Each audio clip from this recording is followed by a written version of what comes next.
Yes, have you any thoughts on that wound? If anything comes to mind, just let me know, because I've felt a long time a big sense of... As I say, I generally don't know, because like you, No. I mean, I'm no medical professional. I've never seen anything like that. And I very much suspect that the people, the tissue viability nurse has rarely, if any time, seen anything like that. No. Yeah. Well, because Dad asked her that, and she said, sometimes I do see them. So she's seen them more than other people. Like the district nurses go, oh God, no, I've never seen that. The doctor, oh no, never ever seen one of these, never ever. That's what Dr. Chapman said. The district nurses weren't particularly comfortable with it.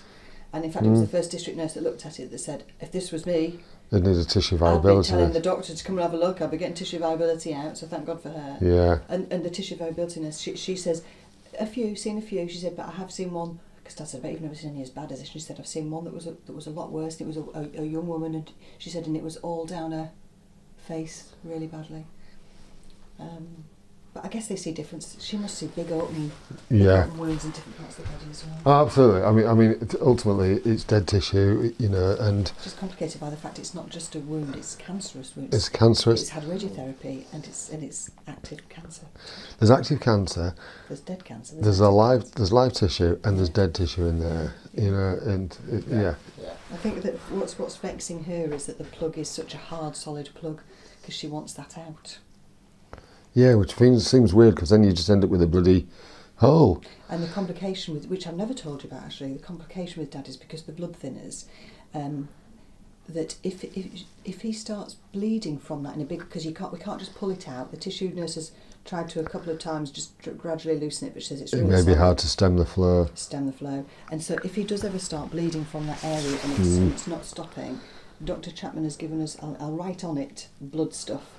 There's a box of stuff, where all the meds are, that the emergency meds for the medics to use. There's some stuff there that is injectable, but actually we can break the vial and actually put it on one of the gauze tissues that we've got to do his face, on the Aquacell things. And Dr. Chapman says you put it on the wound and you press it on for 10 minutes. So I've never had to do it, probably won't ever have to, but she said now that it's on blood thinners, you have to have that as an emergency backup. Yeah. Cement thing. Well, yeah, it just tries to, I suppose, act like fibrinogen would maybe, and actually It'd cause be like a blockage. congealer. Yeah. Some kind of congealing agent. So, Brilliant. I know. Whew. Yeah, it's not pretty. You've done well with that. It's horrible. It's really horrible. And there are most days I'm kind of okay with it, but then it's been changing quite a bit recently. It looks more cavernous. I've just said to Mark, it looks more like a hole. It's really deep, isn't it? It's really deep. It looks more like a hole in it, because before there was obviously what was the dead tissue still relatively close to the surface of the, it was all one thing at one point, and it's just gradually got deeper. I was actually, I was a little bit taken aback when you actually took the thing off, and it's just like, bloody hell, that's deep. It's like, how far into his face is that going? I know. And she says put honey on, which is fine, but of course the honey if you put it, just immediately drips off. And do I put it actually on the plug or round the plug? Oh, so I know. You see, you've been going over the top. I'm a bit more confident with it, but anyway, it's breakfast time. Let's not. It's kind of traumatising, though, isn't it? I know what you mean. Yeah. And most of the time I've been okay with it, but some days I look at it and I think, oh, fuck, I don't know what the fuck I'm doing. And with it being where it is, It's not like sticking a plaster over a cut. You know what I mean? And pulling two pieces of skin together to try and stop it from scarring so much. It's not like sticking a plaster over a cut. When you've got district nurses saying, oh, I don't know what to do with that. This top and is a bottom bit of beyond me. Think, all right, okay. Well, I'll just sort it out then. I'll just sort it then. If he actually survived this whole thing, what would that look like in scar tissue? Yeah. If he was in his younger days, what the hell would the scar for that look like? Yeah. I think what's a real failing with all of this is that the people at Hull did that, and fine that they did, because God knows what it would have been like if they hadn't zapped it, because zapping it definitely halted it.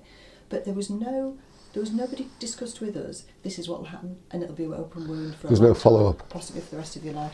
And there'll be dead tissue, and no one gave us any sort of wound care advice or anything, and we only got it because I was asking questions, and then the district nurse came round and said, well, I wouldn't be happy with that. That's the only reason we actually got any advice about it at all. I think Castle Hill hadn't experienced, because this whole should thing were. I don't think they were familiar with something that was so maybe not. superficial. Or, when I say superficial, I don't mean small. I mean superficial as in on the surface. I think because, like they said, but like they said from the get go, it's complicated, and I think that was their. Oh my God. Yeah.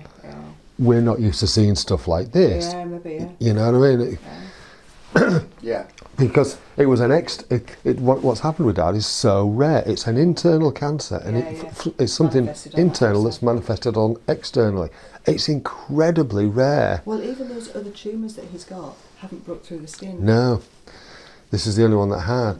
That actually didn't break through the skin. It was the it started collapsing in the middle though. It was the biopsy. It was the biopsy that did for it. Yeah. It was the biopsy that did for it. It was. As soon as he had that biopsy, that's it. It just all started, Yeah. It had started to go hollow in the middle though. Yeah, it had. That doesn't mean to say that he would have. No, and I don't know why the others haven't, but. No. I don't either. I hugged him. I did a stand you up hug with him yesterday because he was walking on his crutches, and he seems to have been quite enjoying that. He always goes, "That's nice." So I gave him a stand up hug, and the first thing I could feel Belly. was that one on his side. It's massive. Mm. It was this lump here. I went to hug him like that, and huge lump, massive. It's really big now. Mm. And then his old bones around his shoulders. But yeah, as I say, I think Castle Hill. I think it's one of those things. If you went to every cancer hospital in the UK, very few will have seen anything like that. Yeah. And Castle Hill may well be one of them. Yeah. It's one of those. It's rare. Yeah. It's rare. Right, I'm going to go because otherwise I'll never get out. Oh yeah, go.